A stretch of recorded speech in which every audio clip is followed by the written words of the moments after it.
Hello, this is Bithlord Cosplay. You just saw me ride in on my horse as brave Sir Robin. I'm just going to walk you through the costume here and just tell you the build process and what went into making the costume. The faux chainmail is constructed of a worsted weight black wool yarn, which is knit on size 13 knitting needles. The pants and shoe covers for the faux chainmail were patterns that I drafted myself. The sweater and coif were commercially available patterns that I modified to account for my gauge on the size 13 needles because the stitch size is different than the patterns required. Once the pattern was knit, I wet blocked all the panels to keep them to hold the correct shape, and then I did a dabbing motion to paint silver paint all over the top using a sponge. You can see me here in the process of doing that. It was a very meticulous process. It took me about 2 to 3 weeks of effort just going through and doing it and just dabbing it evenly across the entire panels. Once that was completed, I assembled all of the pieces. So it was painted flat, and then I sewed the pieces together using an invisible stitch, which is a special type of knitting stitch that is designed to hide the seams. You can see here the shoe covers are applied to this is just a Vans canvas shoe. It's a laceless shoe that I can slip my feet in and slip them out without any difficulty. The knit shoe cover was applied to the shoe and glued onto the canvas portion of the shoe with a 3M77 adhesive. And then underneath that, on the bottom, it folds over under the sole, and I used barge contact cement to glue the sole onto the bottom of the shoe. Here you can see a picture of me in just the chainmail without the rest of the costume all over it. You can see it is a full body suit that takes my whole thing. In all, the knit chainmail represents about 9.5 months worth of work before I even started painting it. The surcoat, which you can see, it's the wrong side, the surcoat you can see right here behind me, is a machine-sewed surcoat based on a self-drafted pattern. I used my measurements to figure out what size to make. You can see there were some adjustments I made to my initial pattern to make it work. And as a bonus, I was able to use my mock-up, which I used black fabric for, to make a Monty Python Black Knight costume out of. And that was kind of just a side bonus where if my mock-up works, I get an extra costume. And I have actually worn that costume several times. So that's definitely an enjoyable and worthwhile experience. All the edges of the surcoat are serged with a serger/overlock machine prior to being sewn together, and that is to keep it from fraying. Even though all the seams are inside the lining, it's still beneficial to prevent the fraying. The pattern that you see on the surcoat here was all painted by me applying masking in the correct locations and then airbrushing. You can see the process over here. I'm meticulously applying. You can see my ruler here, applying it every 4 inches. These are 4x4 squares. And then I airbrushed the green jackguard on over that. The chicken here, you can see the black portion of the chicken was applied with the airbrush, but the red details I used hand painting to apply those. The green lining that you can see right here, and you can also see in the image or in the slide here, was hand dyed using a fiber reactive dye in order to get a nice, smooth, even green finish. I created the belt loops out of bias tape that I made out of the excess linen from my surcoat. So it is the same material, and it is placed in the screen accurate positions. You can see in the bottom, right underneath where I'm pointing, you can see my reference picture of Sir Robin. He has his belt loop right here, drawn straight down from the back toe. And so that is where we put our belt loop here. And all the rest of the belt loops on the surcoat were determined in the same manner, where I just went through frame by frame in the movie to figure out where to put them.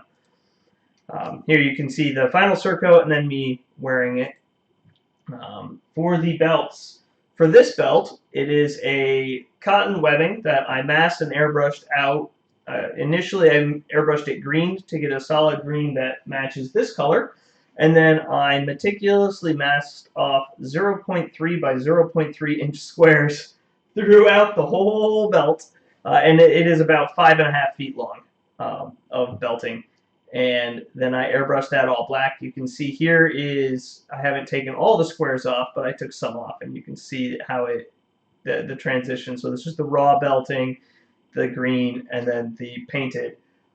The ends of the belt are sewn with just a black thread with a straight stitch, and then fray checked to keep them from fraying. And the buckle is a D-ring buckle that is tied using a medieval. It's basically just a medieval belt knot that is how it would have done, how it would have been done, and is how his belt is buckled in the movie. So again, going for screen accuracy here. The sword belt, which I do not have on my dummy right now, but you can see in my pictures and my video, and I was wearing it when I rode up, is a leather strap that I edged using this edge tool right here. Basically, you get it wet, and then you edge it, and it smooths out the leather on the edges and kind of seals it and keeps it in good condition.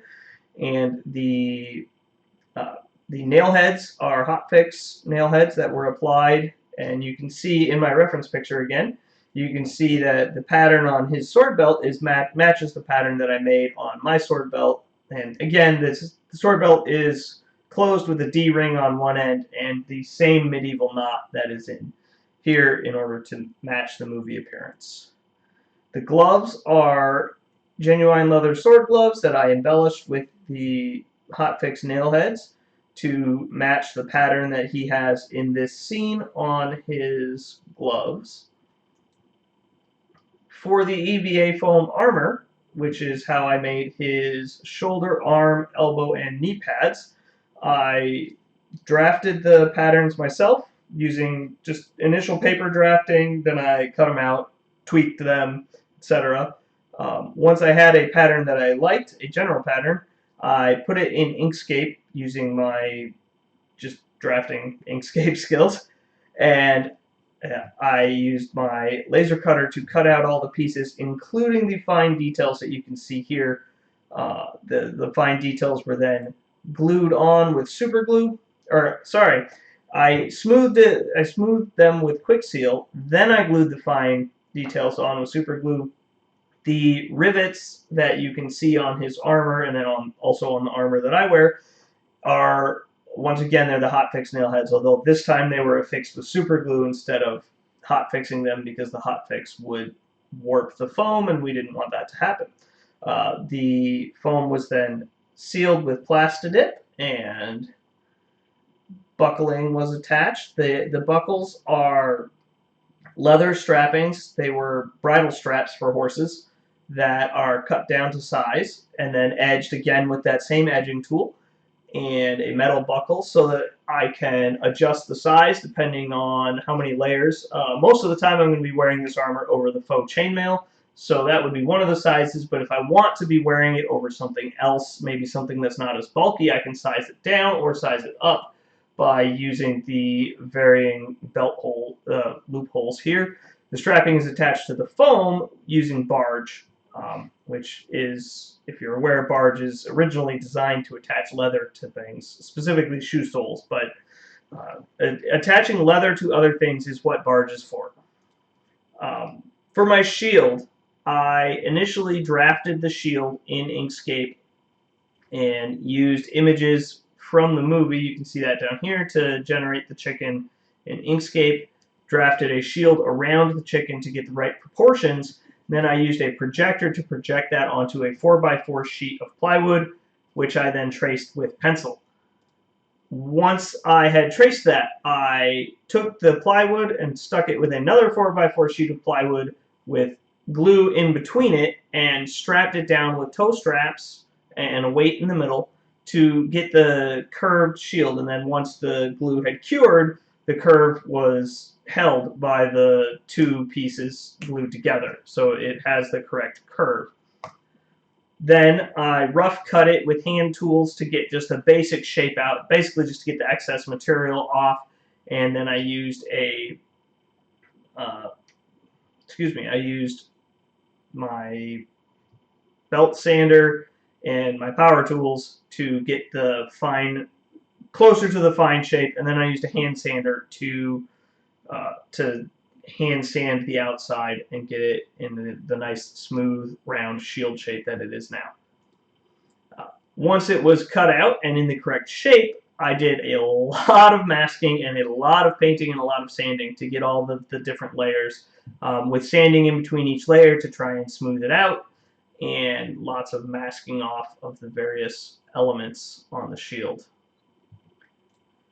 The shield itself in the back has straps that are, again, the leather bridle straps that are attached with Chicago screws, which are otherwise known as screw posts, depending on where you are. And it has a functional buckle on the forearm, again, so that I can adjust it as needed, and a handle to hold on to with my gloves. And I can take it on, take it off. You saw me riding up wearing it, and it's pretty much a functional shield, to be honest. Once the shield was completed, I worked on a sword that is made out of 1/4 inch poplar wood. I cut the wood down into a sword shape, and then I sanded the edges using a belt sander to get basically a blade edge on it. And once I had a generally good sword shape with the blade edge, I used hand sanding to smooth it down some, and I applied a wood hardener, because if you know anything about poplar is very soft. Not as soft as balsa, but it is soft. So I applied a wood hardener in several coats, let that cure. Then once that was cured, I wet sanded it again. Then I applied a product called Aqua Gloss, which is a wood grain filler. It effectively fills in the wood grain. You can still see it, but you can't feel it, because it's a clear gloss coat. And then once that was all done, I spray painted it steel colored, and then you couldn't see the grain anymore because it's got steel coat on it and it looks like a metal blade. The hilt and handle for the sword is made out of EVA foam that, again, I designed in Inkscape and laser cut, and a PVC pipe. And the metal tang from the blade slides into the hilt so that it can stay in there and be more or less a functional LARP-ish sword. And on that note, I thought I would leave everyone with a final view of my costume and Sir Robin's 2 favorite words.